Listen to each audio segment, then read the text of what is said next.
네, 안녕하세요. 오늘은 종합관 지하 1층에 있는 도서관에서 촬영을 하고 있습니다. 홈 기도회를 촬영하는 곳이기도 하지요. 아직 이 도서관이 정식으로 오픈을 한 것은 아니지만 그래도 이곳에 오셔서 차도 마시고 또 책도 읽으실 수 있다고 합니다. 그러니까 교회에 오시면 이곳에 한 번씩 들려보시는 것도 좋을 것 같습니다. 오늘 우리가 함께 읽을 하나님의 말씀은 마태복음 6장 6절의 말씀입니다. 마태복음 6장 6절의 말씀을 제가 봉독해 드리도록 하겠습니다.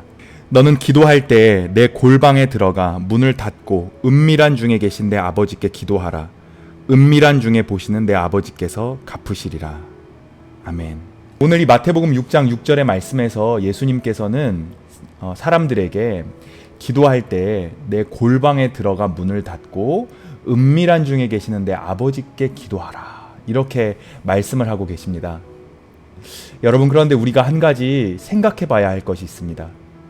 당시 예수님의 이 말씀을 듣고 있었던 대부분의 사람들은 갈릴리라는 촌동네에 살고 있는 빈민들이 대부분이었습니다.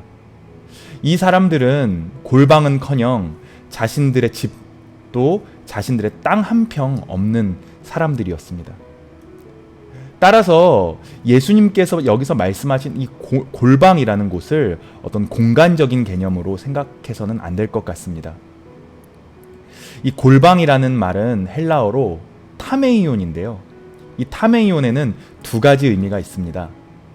첫 번째는 사생활을 위한 개인적인 공간이라는 의미가 있습니다. 골방에 들어가 문을 닫고 내 아버지께 기도하라 라는 이 말씀은 하나님께 나아가서 아무도 모르는 그 비밀스러운 시간을 하나님과 함께 보내면서 하나님과 내밀하고 친밀한 관계를 형성해 나가고 그것을 추구해 나가야 한다라는 의미로 해석을 할 수가 있을 것입니다.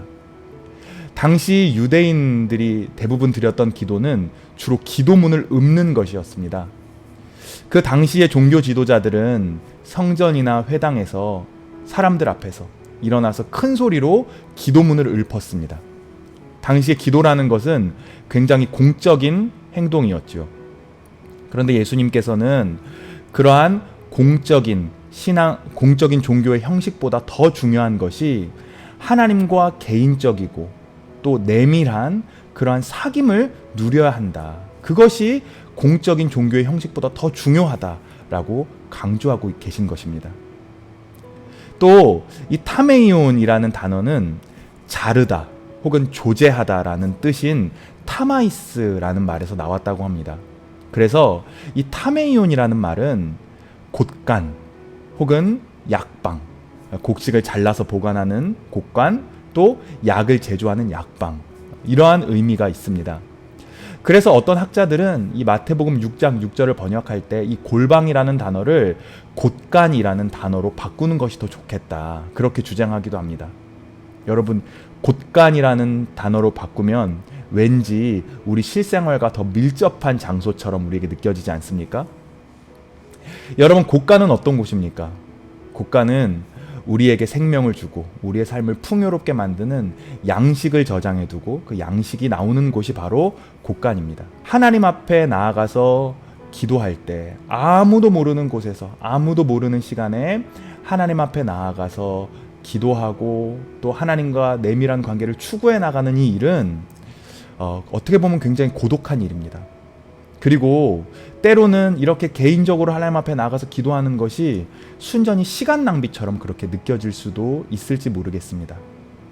하지만 바로 이 시간이야말로 우리의 삶을 풍요롭게 만들고 우리의 삶을 하나님의 생명으로 가득 채우는 그러한 생명의 양식이 나오는 그러한 시간이다 라는 의미로 이 본문을 해석할 수도 있을 것 같습니다.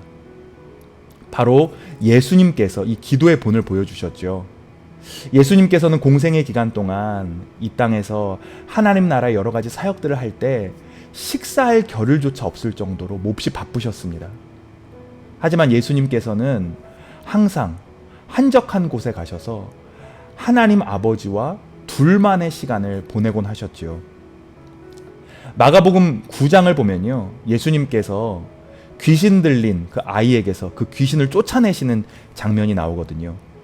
예수님께서 아이 몸에 붙은 그 귀신을 쫓아내었을 때 제자들은 예수님께 물어봅니다. 우리는 어찌하여서 이 귀신을 능히 쫓아낼 수가 없었습니까? 그러자 예수님께서 대답하시기를 기도 외에 다른 것으로는 이러한 것이 나갈 수가 없다 라고 그렇게 말씀하셨죠. 그렇습니다. 예수님께서 이 땅에서 귀신을 쫓아내시고 병든 자를 치유하시고 심지어 죽은 자를 일으키시고 하나님 나라의 복음을 능력 있게 선포하실 수 있었던 비결이 무엇이냐? 그것은 예수님께서 늘 한적한 곳에 가셔서 아버지 하나님과 친밀한 사귐을 누리셨고 그 친밀한 사귐의 시간이 있었기에 바로 이렇게 하나님 나라의 일들을 능력 있게 감당하실 수 있었다라는 뜻이지요. 여러분, 우리는 이 땅에서 그리스도인으로서 살아가기가 점점 어려운 그러한 세상 속에 살아가고 있습니다. 말씀대로 살아가기가 너무 어렵고요. 또 이 세상에서 신앙을 지키면서 살아가기가 너무나 어렵습니다. 우리가 이러한 세상 속에서 어떻게 하면 그리스도인으로서 승리하는 삶을 살아갈 수가 있을까요? 오늘 본문이 우리에게 그 비결을 알려주고 있는 것입니다.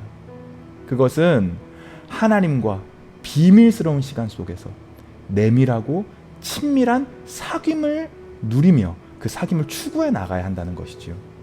그렇게 우리가 하나님과 내밀하고 친밀한 사귐을 추구하고 그것들을 경험해 나갈 때 우리의 심령은 하나님의 생명으로 충만해지고 우리는 이 세상에서 능력 있는 그리스도인으로서 승리하는 삶을 살아갈 수 있는 것입니다. 여러분들은 하루 24시간 중에 얼마나 하나님과 친밀한 시간을 보내고 계십니까? 오늘 말씀을 통해 여러분들에게 권면드리고 싶습니다.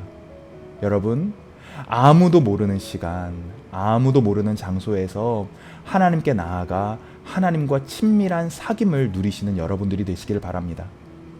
하나님의 말씀을 묵상하고 또 하나님의 음성에 귀를 기울이고 마음을 하나님께로 지향하고 뿐만 아니라 내가 그 누구에게도 할 수 없었던 나의 마음속 깊은 이야기들을 하나님 앞에 고백하는 그러한 친밀한 하나님과의 시간들을 여러분들이 많이 보내실 수 있게 되기를 바랍니다. 우리는 그 시간을 통해서 하나님의 생명과 하나님의 능력을 덧입게 되고 이 땅에서 그리스도인으로서 승리하는 삶을 살아갈 수 있게 될 것입니다. 함께 기도하겠습니다. 하나님, 참 감사합니다. 우리의 아버지가 되어주셔서 언제나 우리의 기도에 귀를 기울여 주시고 우리가 하나님 앞에 기도할 때 우리를 하나님의 생명과 하나님의 능력으로 가득 채워주심에 참 감사합니다. 주님, 우리가 예수님께서 친히 본을 보여주셨던 것처럼 우리가 하나님과 친밀한 사귐을 누리는 그러한 그리스도인들이 되기를 원합니다. 주님, 우리가 하나님 앞에 나아가 주님의 말씀을 묵상하고 주님의 음성에 귀를 기울이고 우리의 마음을 주님 앞에 토로할 때 주님 우리와 함께하여 주셔서 우리의 삶과 우리의 심령을 하나님의 생명과 하나님의 능력으로 가득 채워주시옵소서. 감사합니다. 우리 주 예수 그리스도의 이름으로 기도드립니다. 아멘.